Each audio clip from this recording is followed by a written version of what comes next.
A'udhu billahi minash shaitanir rajim. Bismillahir rahmanir rahim. Dear students of 10th class, today we are going to conclude our this chapter, political parties. Today is the last lecture of the very particular chapter. Dear students, our today's topic is reforms in the political parties. Reforms or the reformation in the strength of political parties. Dear students, you know that political parties have their agendas, they have their own ideology, and it is a dynamic process. The parties may make a desired change as per the expectations of the people, as per the political scenario of the state or the country is concerned. So every party makes a necessary reformation in their agenda, in their goal, in their field of politics. So let us discuss how. A law should be made to regulate the internal affairs of political parties. It means that there should be an internal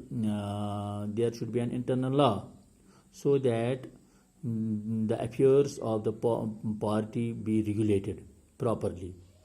It should be made compulsory for political parties to maintain a register of its members, to follow its own constitution, and to have an independent authority.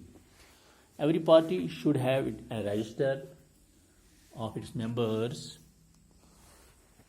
of its advisors, and its field workers, so that all the programs be chalked out at proper time and properly.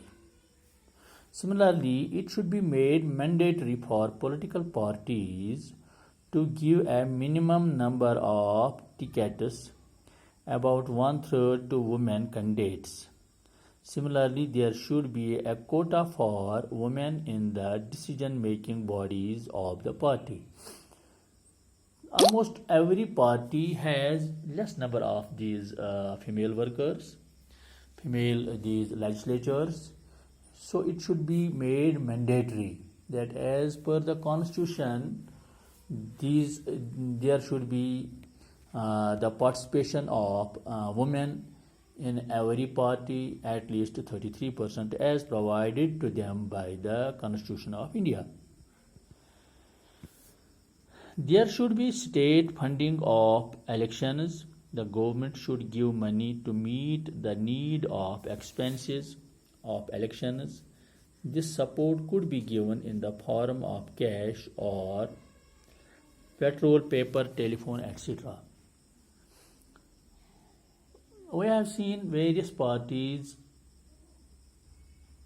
are crying that the majority party or the governed party or the government does not provide them the funds in a needful manner, so that they would run the party. They will prepare their people. They will make these gatherings and will publish their ideology. It needs a lot of money. It needs transport expenses and various other things. So a proper funding should be given to the parties. So there arises the need of reformation. Similarly, there are two other ways in which political parties can be reformed. One, people and the media can put pressure on political parties. It means that the political parties should be reformed when people will take care, people will remain cautious. Similarly, we see the media support some parties while the other parties are not supported by the media. So people are the best viewers, and media is considered as one of the foundations of the democracy. So media should take keen interest, and people should take keen interest to make the pressure if any political party doesn't care for the public, doesn't put forward its ideology and fulfill the needs of the people. So these are these reformations. If these reformations are taken into cognizance, if these reformations are put forward, then